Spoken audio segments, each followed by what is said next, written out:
الحمد لله رب العالمين، والصلاة والسلام على خاتم الأنبياء والمرسلين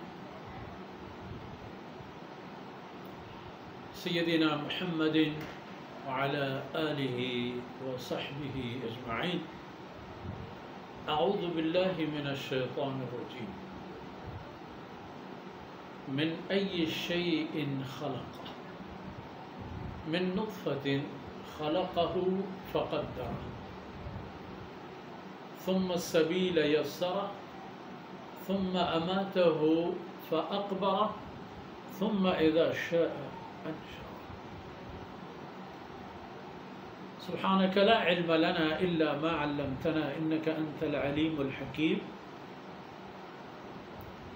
رب اشرح لي صدري ويسر لي أمري واحلل عقدة من لساني يفقه قولي واجعل لي وزيرا من أهلي رب زدني علما وارزقني فهما ثم أما بعد. گرامی قدر بھائیوں، بہنوں اور بچوں،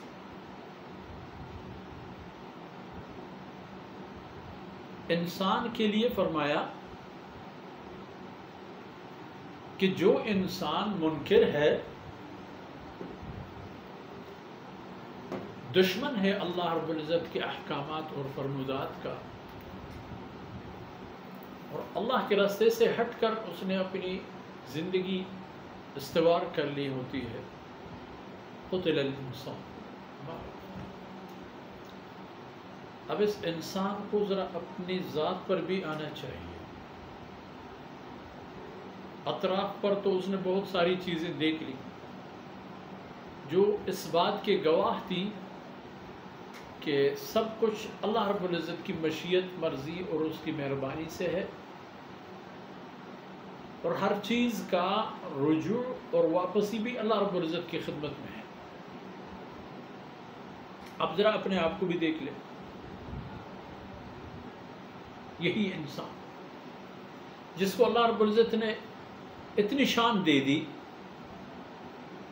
زمین کا وارث اور مالک اور نائب بنا دیا،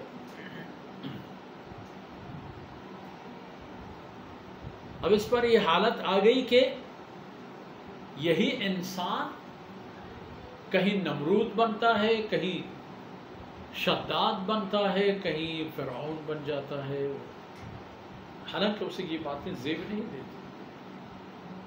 انسان کے پاس اپنے آپ کی کوئی بھی چیز نہیں ہے. باقی جتنی چیزیں انسان کے پاس ہیں یا انسان کے ساتھ ہیں وہ انسان کے نہیں ہیں، ان کے اختیارات کسی اور کے پاس ہے. لہذا انسان یہ دیکھ لے اور سمجھ لے، من ای شیء خلق، اللہ رب العزت نے انسان کو کس چیز سے تخلیق فرمائی، وجود بخشی اللہ نے. عمومی طور پر تو عامت الناس جب انسان کو دیکھ لیتے ہیں تو اس کی باڈی اور اس کے اندام اور جسم کے اعضاء اور جوارح کو دیکھ لیتے ہیں. بس ان جوارح کی ساخت اور ان کے ڈیزائن ہونا، ان کے اجزاء ترکیبی جاننا، یہ جب سائنسی بنیادوں سے آ کر انسان کے سامنے رکھا جائے تو انسان دنگ رہ جاتا ہے. یہ اللہ رب العزت کی مخلوقات میں سے سب سے عجیب ترین مخلوق ہوگا یہی انسان، جو اپنی ذات میں، اپنی صفات میں، اپنے اختیارات میں، تمام چیزوں میں بہت بڑی باتیں کر لیتا ہے لیکن کچھ بھی نہیں.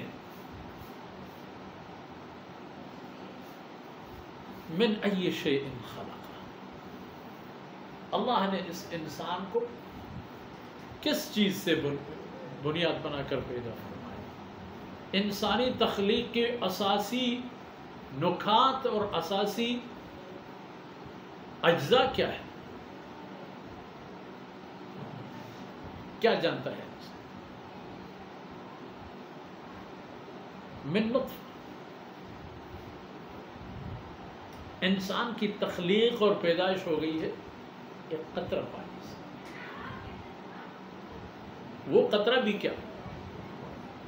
انسانی جسم سے بن کر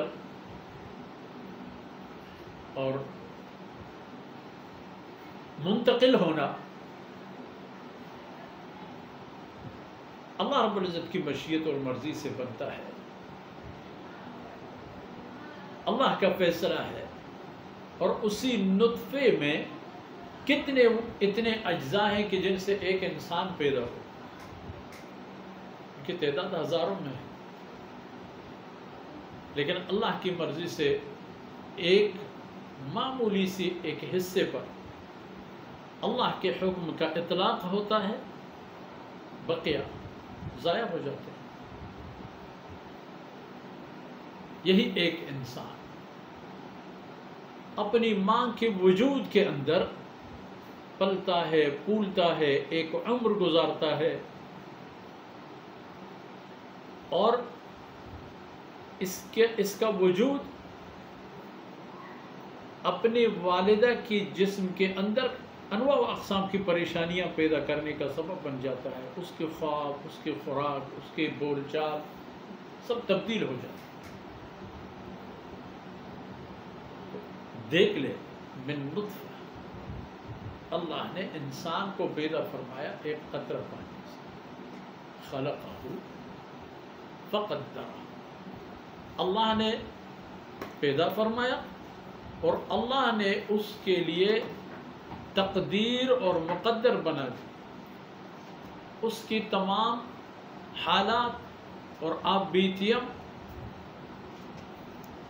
اللہ رب العزت نے نوٹ فرمایا، مقرر فرما دیے. اتنی زندگی ہوگی، اتنا کھائے گا، اتنا پیے گا، اتنا لے گا، اتنا دے گا، یہ کر سکے گا، وہ نہیں کر سکے گا.